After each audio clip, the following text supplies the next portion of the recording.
Hello and welcome to my channel. If this is your first time here, my name is Hannah. And I am more pink today. I'm trying to convince myself that I am more awake than I actually am.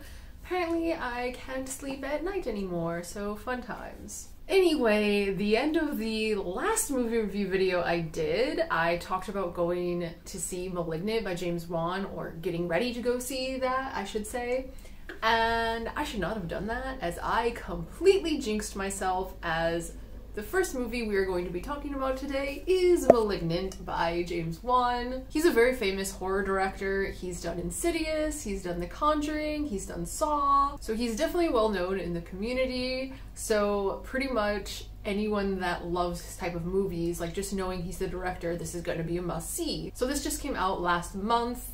It is a crime horror thriller, and I hated this movie, so I only gave it 1 star. Paralyzed by fear from shocking visions, a woman's torment worsens as she discovers her waking dreams are terrifying realities.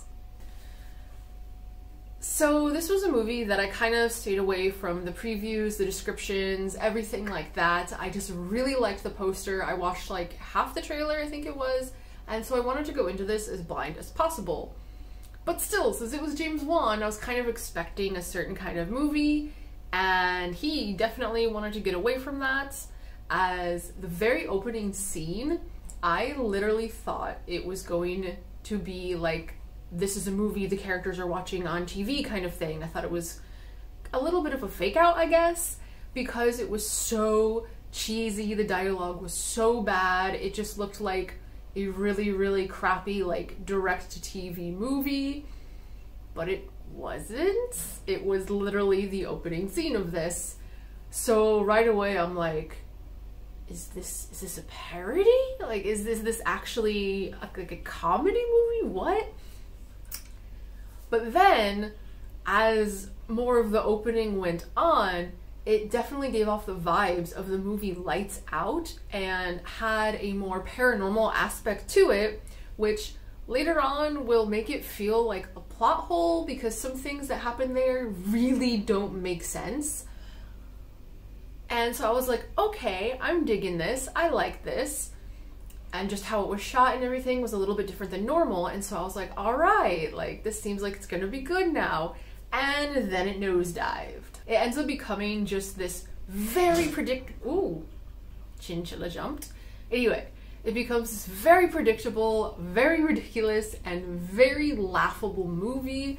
I laughed so many times. I don't think I've ever laughed that much in a horror movie, and like I just can't. It however has the best chair scene in any movie ever, and I think many will agree with me on that. But this entire movie just felt like a huge bamboozle, and definitely I don't think was marketed properly, and I just came away from it feeling like I just wasted my time. It was not what I wanted it to be, what I thought it was going to be based on the director. And I've read a lot of people saying that this is supposed to be a big budget B movie.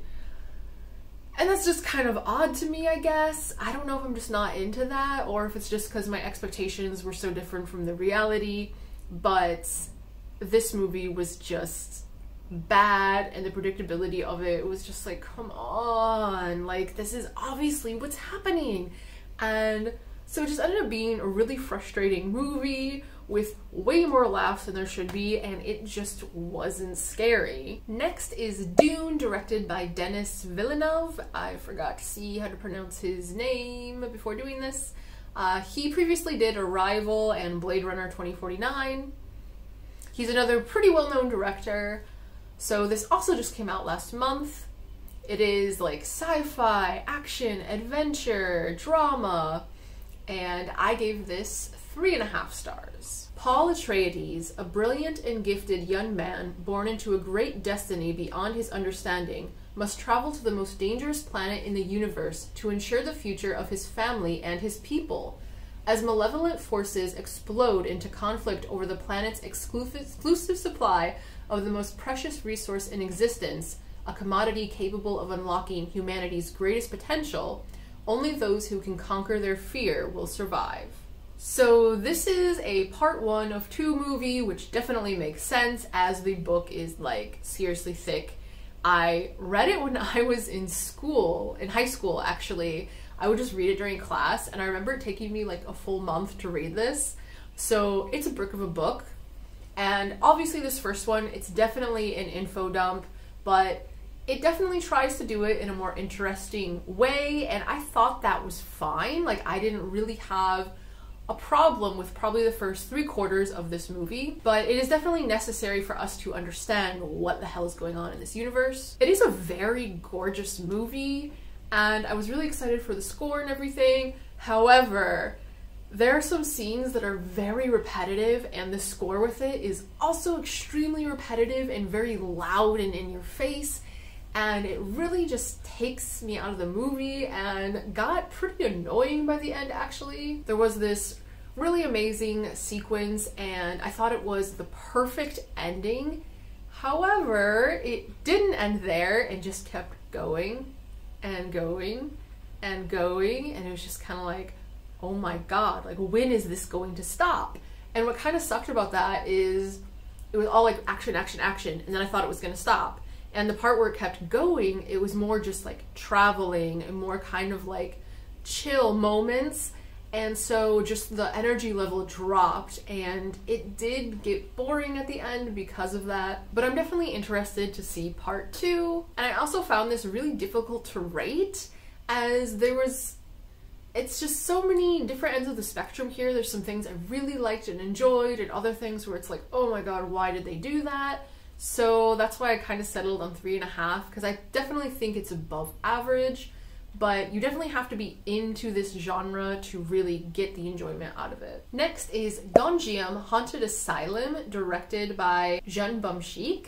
This is from 2018. It's just a straight up horror movie, and I gave this 4 stars. An internet broadcaster recruits a handful of people for their Experience the Horror show at Gonjiam Psychiatric Hospital, a place selected as one of the 7 freakiest places on the planet.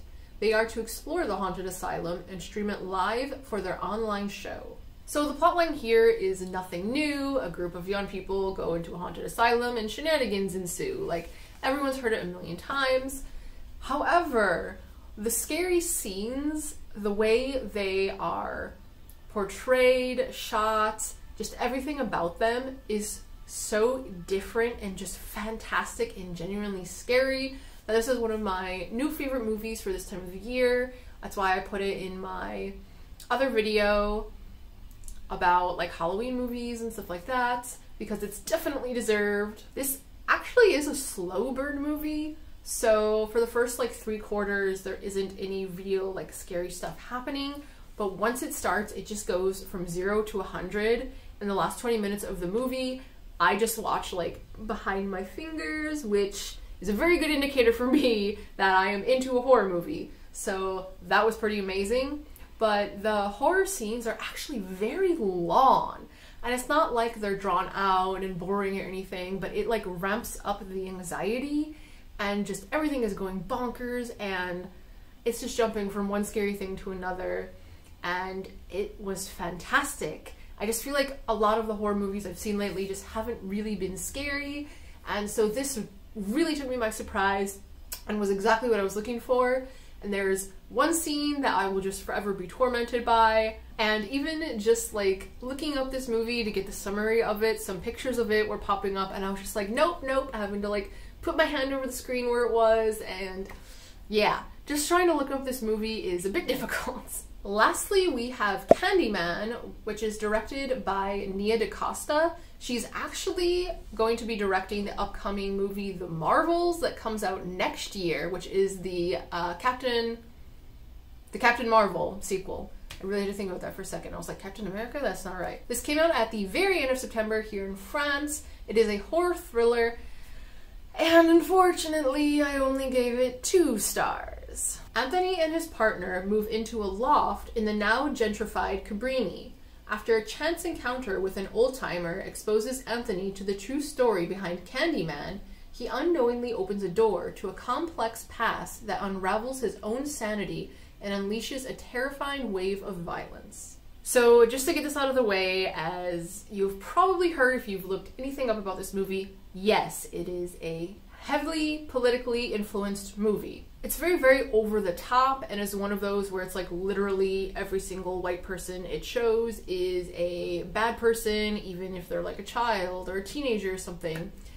And I just feel like the message kind of got lost in the portrayal of it, which sucks because I think this really could have had a very good statement, but I just feel like this movie almost didn't know what it wanted to be, as it's marketed as a horror thriller where, for me, it wasn't scary at all. I don't think this was a horror, it was more of a drama thriller, and I just don't know if Candyman was the right vehicle for the message that the director wanted to get across, or maybe this should have been done a little bit differently. I don't know. I just don't really feel like I can comment much on this, as this obviously isn't a subject that I can really speak on. As for the movie itself, it really, really confused me on who Candyman really is supposed to be. I feel like after watching the original 1992, I watched that last year, I have pretty good understanding of it. But the way it spins him in this one, I really don't understand anymore. Because at the very end, it's kind of making him out to be this superhero that just kills like all the bad white people. However, there's also a flashback where he murders a little black girl, and a black woman is murdered in the original. And the way the legend is told is that if you say his name 5 times in the mirror, like, he will come out and kill you. And so it's like, that seems very like straightforward, but it really isn't, because there's some scenes where there's like a person spared, where if that was the case it wouldn't really be that way. But it just almost feels like they kind of change what he is to just fit the needs of that specific scene in general, and that just made it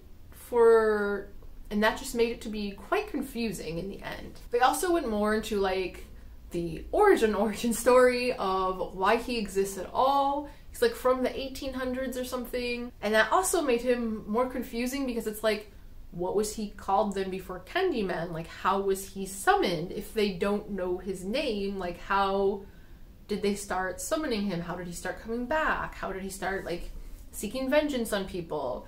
And also, like, as his legend evolves, he kind of takes things from whoever is the current Candyman, like the iconic coat. That's from a few, like, Candymans ago or something, but he still has that. And there's just certain aspects, and, like, his name. So it's just kind of like, well, how did this all evolve? Like, what did it evolve from originally for it to even get to this point? So for me, it just kind of made the Candyman legend more confusing, and it just wasn't scary in the end. And that's all, really. Those are the last 4 movies that I watched in September. I'm really sad that 2 of the horror movies were really disappointing, but there's going to be a lot more coming up since it is October. So, as always, thank you for hanging out with me. It is greatly appreciated. Stay spooky for Spooktober, and until next time, bonne journée and au revoir.